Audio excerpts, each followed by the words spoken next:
हे सार्थक चल पटकन, सगळे येणार आहेत रे.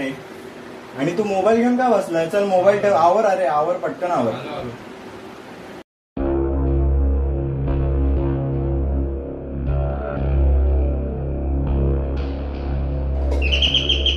हे सार्थक आले बघ ते, आवर पटकन. अरे सायराज ये. अरे विनायक नाही आला? अरे तो त्याचं काय माहितीये ना, उशीर झाला मला, तुला पुढे जा. अरे मी नंतर येतो, म्हणून मी एकटा आलो निघून, मला कंटाळा आला. ये बस जा, तुम्ही सार्थक थांबलाय बघ. हा ठीक आहे. अरे काय मग काय आलास? हा आलो. काय फोन आता सगळे येणार आहेत, ठेवतो फोन. अरे हो थांब जरा, बाकीचे कुठे? अरे थँक्यू. अरे तेव्हा आले बघ, आले सगळे, थांब मी त्यांना घेऊन. ठेवतो फोन. काय अरे हो नुसता बाकीचे तर येऊ दे. अरे हे तू असं मग इकडे. आले. अरे आले सगळे, आले. बसा भाई, बसा भाई. आले का सगळे? अरे नाही रे, विनायक बाकी आहे, त्याला उशीर होईल रे. अरे तोपर्यंत काय करायचं मग? ती स्टोरी सांग ना. अरे हा सांगतो शांत व्हा, नीट ऐका. अरे त्या दिवशी अरे काम रे, अरे ताण लागली रेसमी. अरे नाही रे, आत्ताच बसलोय. ते तू स्टार्ट कर रे बाबा. हा मग त्या दिवशी ना, अरे तू पण बस, बस तू स्टार्ट कर रे. अरे भाई सगळ्यांचं झालं, मी नक्की बोलू. हा मग आता कोणीच बोलणार नाही काही. सांगतो गोष्ट अशी आहे की ही आमची कल्याणची रूम सगळ्यांना माहिती आहे. मग आम्ही जेव्हा सगळे एकत्र राहत होतो, म्हणजे माझ्या बहिणीचं लग्न वगैरे नव्हतं आलं, मी मम्मी पप्पा आणि बहीण आम्ही एकत्र होतो. आणि जरा घरी थोडे प्रॉब्लेम चालू होते फायनान्शियल वगैरे. तर आईने ना, आमच्या नात्यातला एक हाय चुलत मामा आहे माझा, तो थोडासा पंचांग वगैरे बघतो, देवा वगैरेचं बघतो. तर आईने त्याला फोन करून विचारले काय उपाय आहे का त्याच्यावरती, थोडा प्रॉब्लेम चालू आहे वगैरे घरी. तर तो बोलला ठीक आहे मी तुला सांगतो, एक काम कर, दक्षिण दिशा कुठल्या साईडला आहे? आई बोलली की किचनच्या इकडे. मग तो बोला ठीक आहे, एक काम कर, किचनच्या साईडला खिडकीत एक निरंजन संध्याकाळचं आणि काही गोड ठेव. गोड म्हणजे काही, म्हणजे दूध साखर किंवा गोड भात असं काही रोज ठेवत जा. तर आई बोलली ठीक आहे चालेल, ठेवते मी. तर मामाने सांगितलं आणि आईने ठेवायला सुरुवात केली. पहिले 2-3 दिवस काय माहित नाही, आम्हाला कोणालाच माहित नाही की आईने हे केलं. आणि ते केल्यानंतर 2 दिवसानंतर मी झोपायचो ना, आता आपण कुशी झोपतो बरोबर, मी कुशी झोपलो ना, मला मध्ये जाग यायची रे. आणि जाग आल्यानंतर आहे ना, मला फील व्हायचं की माझ्या पाठीमागे कोणतरी मांडी घालून बसलंय आणि मला बघतंय, पण माझी बॉडी आहे ना हलत नाहीये, मी काहीच करू शकत नाही. मला माहितीये कोणतरी बघतंय माझ्या पाठीमागे, पण माझी बॉडी फुल जाम झाली, फुल पॅरालिसिस सारखं. मग ते असं बराच वेळ चालू राहायचं, 1-2 तास मी फुल जोर लावतोय, हाक मारायला बघतोय, माझा आवाज निघत नाहीये. पण एक सकाळ झाली 4:30 वगैरे की मग ते नॉर्मल व्हायचो आणि मग मी उठायचो कसा तरी आणि चेक करत होतो काय नाही. असं माझ्याबरोबर ना 2दा-3दा झालं.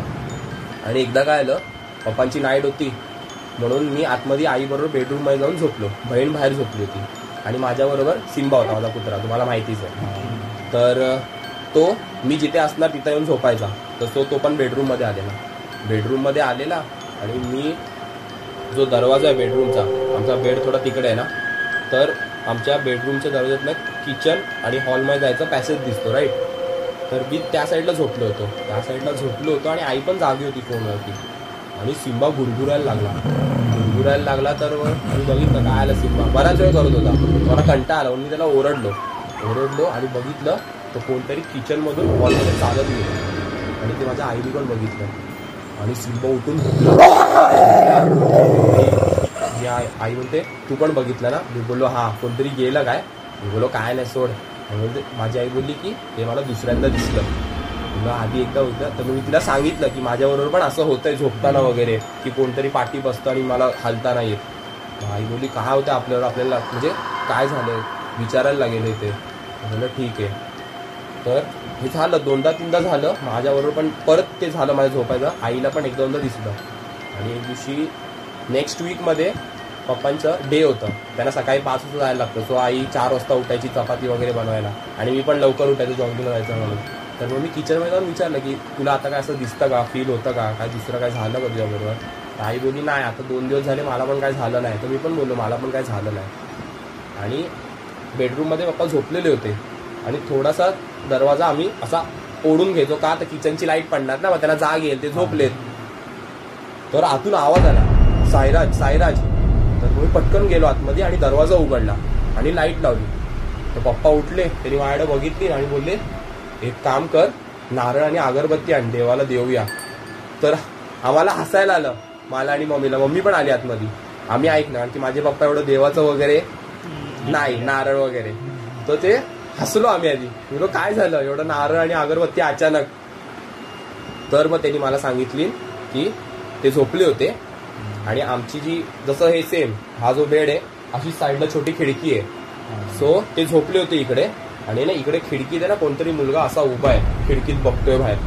आणि त्यांना वाटलं माझेच हाईट वगैरे असं, तर त्यांना वाटलं मी आहे, ते झोपेत होते ना. तर त्यांनी बघितलं, त्यांनी हाक मारली सायराज. तर तो मुलगा असा फिरला आणि दरवाजा असा लावून घेतला, ओढलेला अर्धा बरोबर. तर तो त्या कोपऱ्यात गेला, तिकडे सगळं पॅन्ट वगैरे आपण अडकवतो ना, तर तिथं तो उभा राहिला. तर पप्पांना वाटलं मी आहे कारण की सकाळी सकाळी कधी कधी आई पाठवून दूध आण वगैरे, तर खिशातनं पैसे काढायला मी आलोय. तर त्यांना वाटलं मी आहे काय, म्हणून त्यांनी परत एकदा हाक मारली, अरे साईराज काय करतोय साईराज. आणि मग मी बाहेरून आलो दरवाजा उघडून. तर नाही असं झालं बाई. मग तेव्हापासून आम्हाला समजलं की काहीतरी प्रॉब्लेम आहे. म्हणून मग आईने एक दुसरे आमचे हे भट आहेत, त्या भटांना विचारलं की काय प्रॉब्लेम आहे, की असं का होतंय. मग त्यांनी पंचांग वगैरे बघितलं. मग ते बोलले की तुम्ही आहे ना कोणातरी मेलेला आहे ना निवेद देता. एवढं मेलेल्याला निवेद. तो बोलला नाही असं काही नाही करत आम्ही. मग ते बोलतात तू कुठे नैवेद्य ठेवतेस का संध्याकाळचं दक्षिण दिशा वगैरेला. काही बोलली हा. तो बोलते हे तुला कोणी सांगितलं. ती बोलली माझ्या भावाने असं असं सांगितलं. तो बोलले तू वेडी आहेस काय, दक्षिण दिशेला कागळ वगैरे ठेवतात, म्हणजे मेलेल्याला नैवेद्य ठेवतात आणि तू तिकडे ठेवलंस, तुला समजतं का तू काय केलंस ते. पहिले ते ठेवायचं बंद कर. ते सगळं ठेवायचं बंद केलं, सगळं स्टॉप झालं. आणि मग नंतर एक 2-3 दिवसानंतर समजलं की तो जो मुलगा आम्हाला दिसायचा ना, तो आमच्या बिल्डिंगला बाजूला एक 4-5 महिन्यापूर्वी माझ्याच एजचा एक मुलगा मेलेला होता, तो आम्हाला दिसायचा.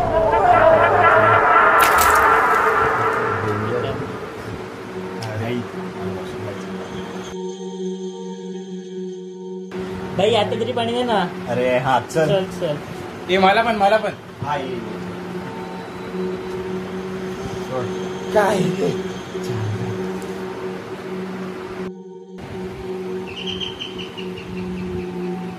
मेलो वाजली रे, कोणतरी वाजवत आहे. जा बघ जा, कोणतरी वाजवत आहे. एक बेल ऐकायला तुम्हाला.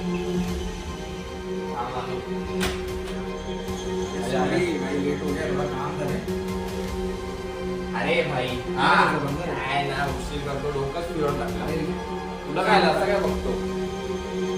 अरे असं काय बघतोय, काय असं काय बघतोय. काय